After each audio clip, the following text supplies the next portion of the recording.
Streaming live, this is News Nation Now. Welcome to News Nation Now. I'm Jisoo Kee. Hope you're having a good start to this Monday. A lot of winter weather, including ice all over the country. Hope you're staying safe out there.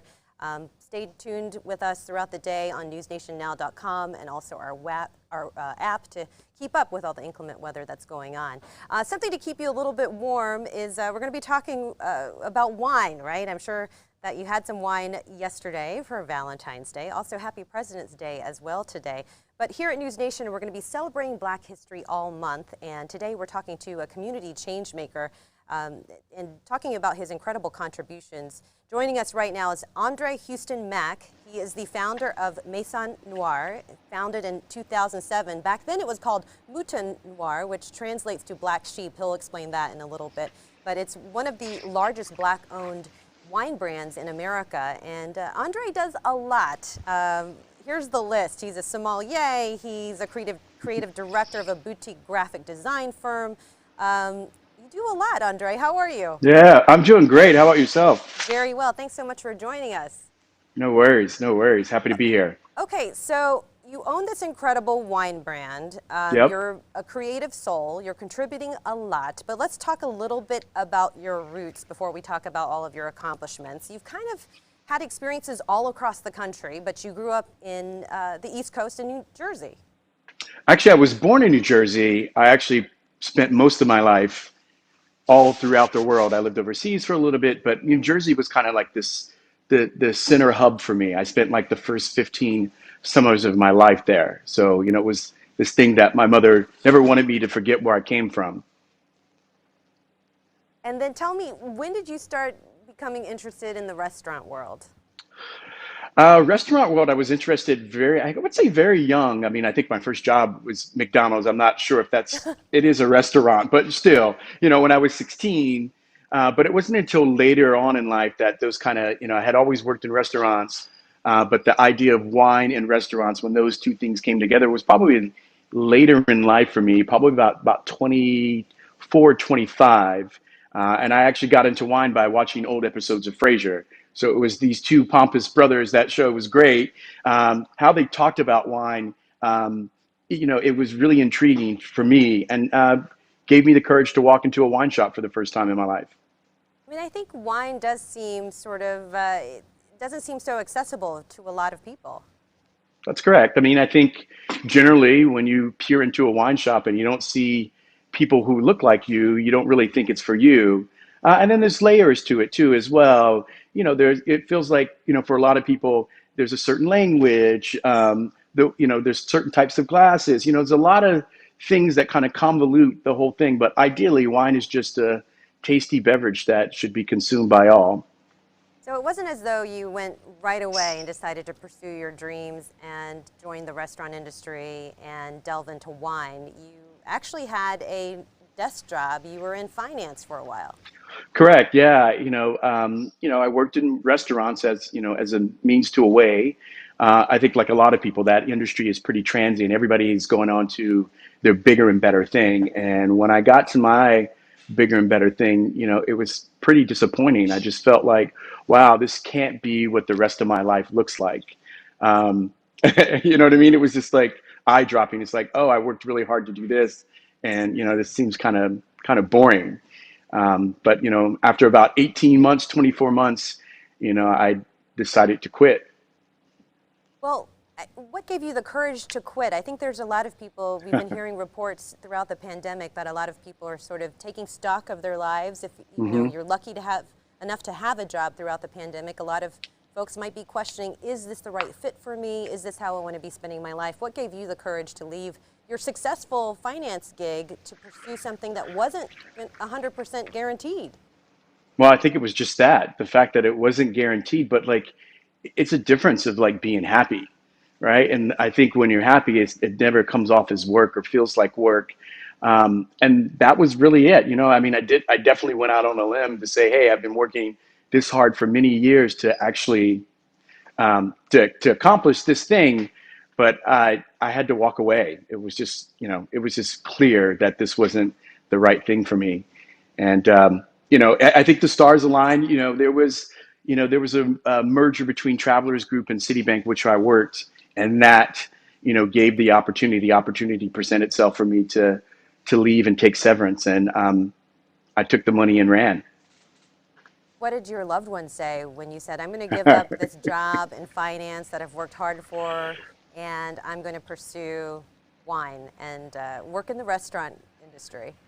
Yeah, I don't think, everybody was too excited about it, and I mean, I generally tune out the noise.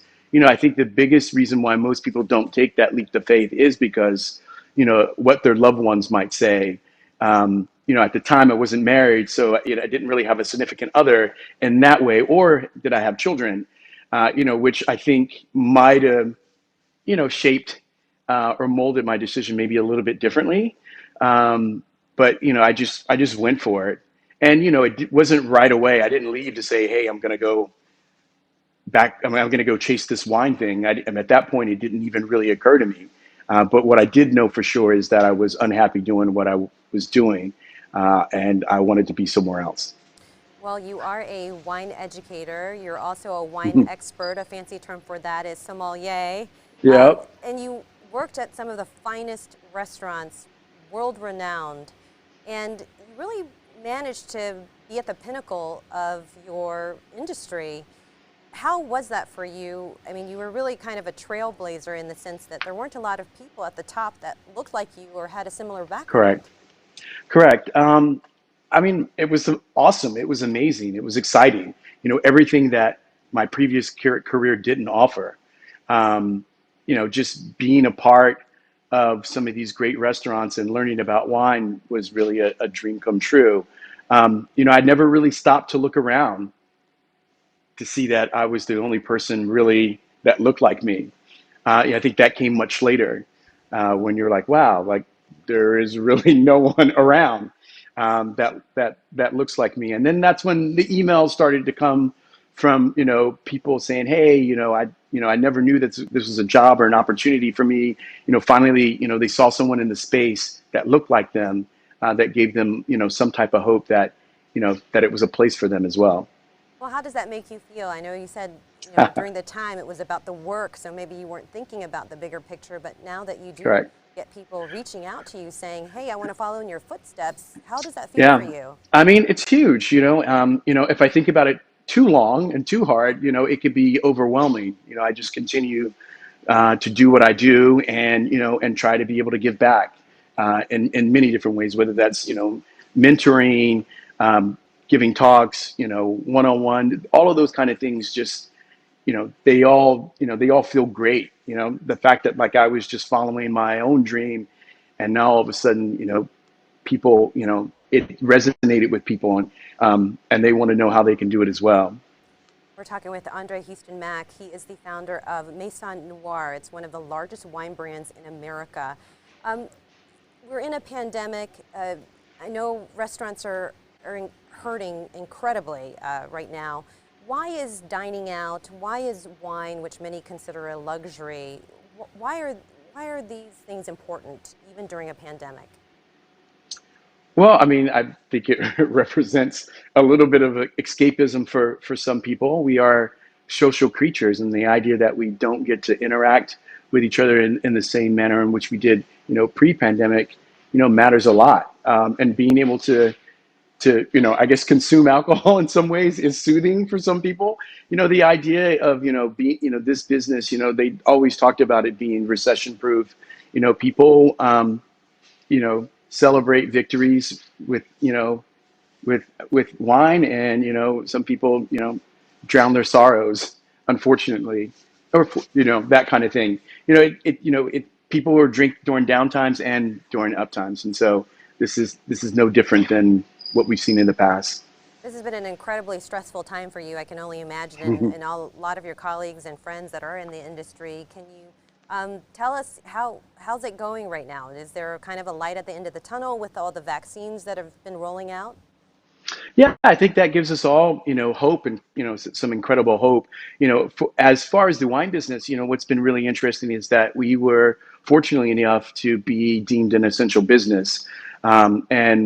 And as that, the retail segment of that, pretty much exploded for us. Restaurants, which were, a huge part of our business, kind of came to a screeching halt. But remarkably, what happened was, retail went into overdrive as people continued to buy, just from not just from restaurants, but from retail stores. So all in all, that's been great. I can't wait to be able to get back, and check in on all our restaurant people, and just to check in to see how they're doing. This has been a really tough time for them, indeed.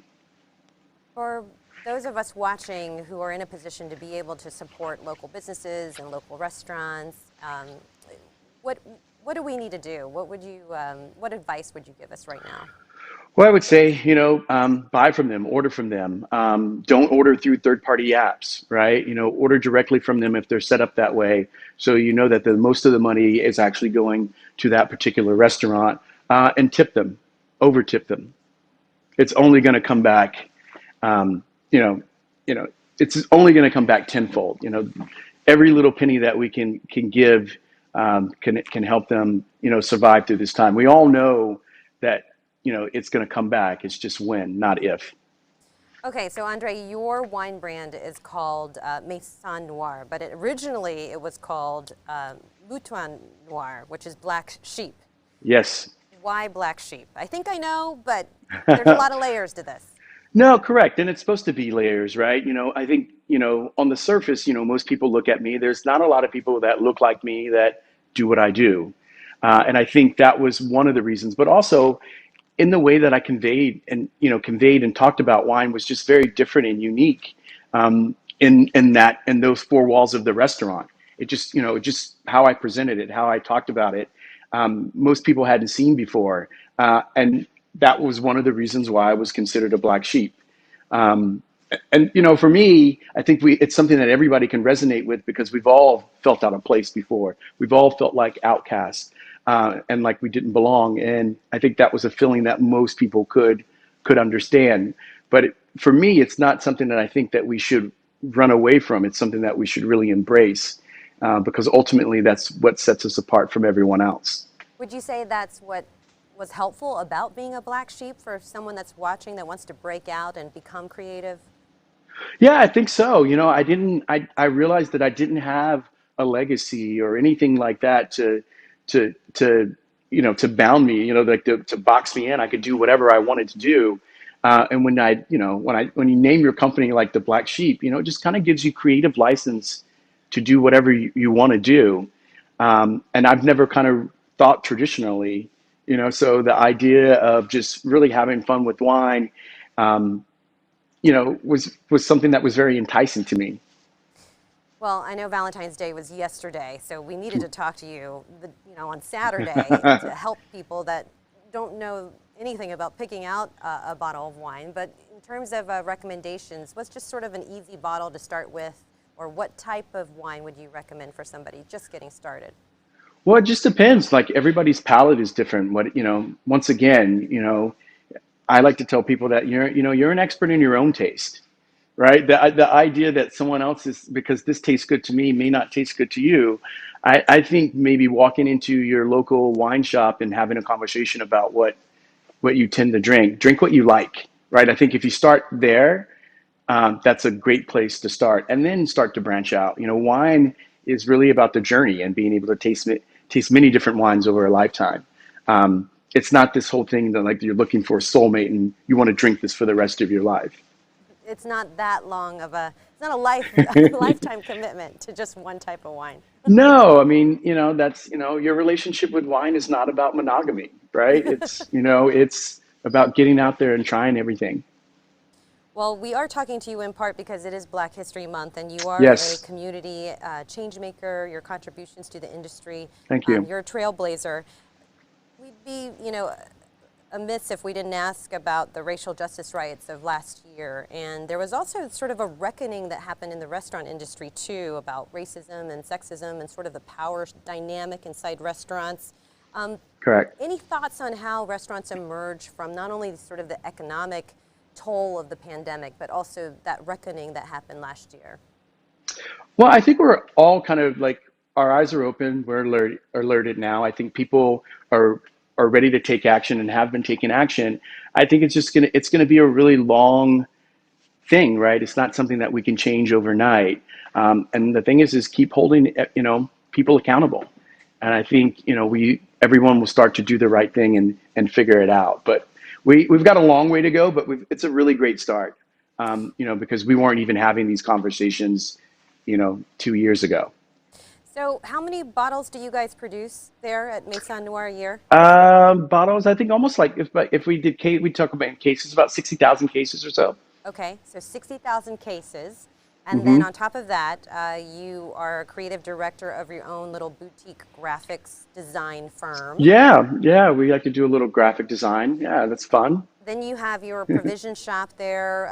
What borough is it in? So yeah, Brooklyn. We live in Prospect Leopard's Garden in Brooklyn. So we opened a little a little wine bar called Ann Son's Ham Bar. So it's American charcuterie, cheese, and old American wine. Next door we have our little provision store called Ann Son's Buttery, and then about 5 blocks south we have a little wine shop called Vineyard that we have, and then the Okay. bakery is called Chickadee Bread, which opens in a couple of months, just about 2 blocks south of here. So how do you keep up with all of this? Um, I try to surround myself with people, that are just as hungry as I am, and try to be organized. It's kind of it's not easy at all, right? It's a daunting task, but you feed off the energy, and I'm excited to take on these projects and to get to know my neighbors, and it will never end for me. Like, unfortunately, maybe that's the gift and curse. Multi-talented, you own multiple businesses. On top of that, you're a published author. I wanted to ask you about your book, 99 Yes. Bottles, A Black Sheep's Guide to Life-Changing Wines. Is there one bottle or one wine that is particularly special that you'd like to tell us about? I can't say that there's one, right? There's 99. They all make up the story. It's just not one particular wine that defines, my career or stands out the most. I guess the thing is I want to encourage people to find their own 99, right? Go out there and taste wine, drink wine, have fun with it. It's not this thing that, you know, only the elitists, should taste. It's for everyone. It's for the people. And I just so happen to, have, to drink some really great wines over my career. And, these are the ones that kind of tell my story, and it's just not expensive, fancy wine that you find, I mean, I think there's some Boone's Farm in there. Remember that We from college? all, yeah, we all start someplace. And I think, by sharing my story, people can see that like, it's not about where you start, it's that you just start.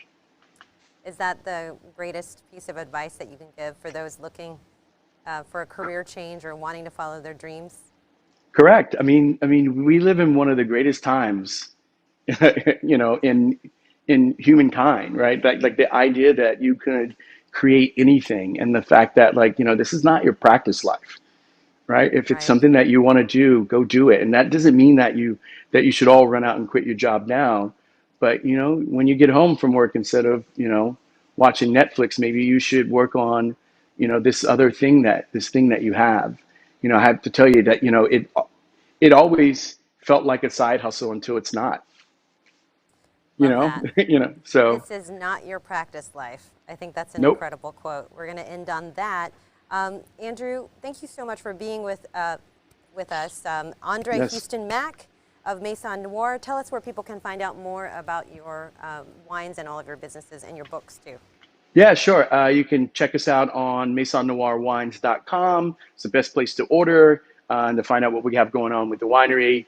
Me personally, check out andrehmac.com, and you can, it's the center of everything that I have going on in my world. Andre, thank you so much for being with us. Really appreciate it. You're welcome. Cheers. Have a good one. You as well. Thank you so much for joining News Nation Now. I'm Ji Soo-ki. We were just talking with Andre Houston Mack. We're celebrating Black History Month here at News Nation. Next Monday, we will be featuring another community change maker, so hoping that you will join us next Monday morning as well. Continue to stay with us. We're going to be bringing you live updates on our website and on our free app. Hope you've downloaded that and also have signed up for our newsletter. Know that there's a lot of winter weather and ice warnings as well. A lot of inclement weather happening all across the country. So we want to make sure that you are staying safe and that you are aware of what's going on. So we'll be checking in with you throughout the day. Okay. Have a great Monday, everybody.